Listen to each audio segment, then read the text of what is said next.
Ես միտված եմ մտածել ավելի շատ, որ ստիպված է։ Ադրբեջանին Ալիևին խաղաղություն պետք չի։ Ադրբեջանին պետք է խաղաղություն։ Եթե մենք ռացիոնալ նայենք իրավիճակին, իհարկե խաղաղությունը բոլորին ձեռնտու է, եւ ադրբեջանական ժողովրդին, Ադրբեջանին եւ մեզ։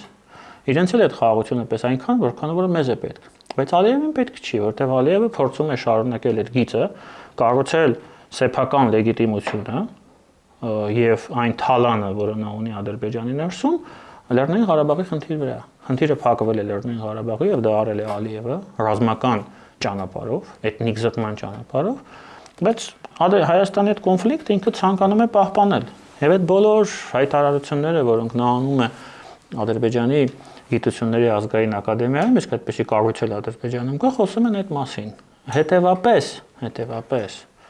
այս ճանապարհը, որով գնում է Հայաստանի ղեկավարությունը, դա Ալիևին քաշ տալով դեպի խաղաղություն տանելն է։ Այո, դա արվում է որոշակի զիջումների միջոցով, դա արվում է խաղաղասիրական օրակարգի միջոցով, դա արվում է Եվրամիության, Ամերիկայի Միացյալ Նահանգներին այստեղ ներգրավելու միջոցով, Ալիևը ստիպված է դրան գնում։ Եվ Ալիևը հնարավորին չափով, բոլոր հնարավորությունները օգտվելով, փորձում է այդ գործընթացը դանդաղեցնել։ Եթե ոչ կանգնեցնել, ինչի հնարավորություն չկա, դանդաղեցնել։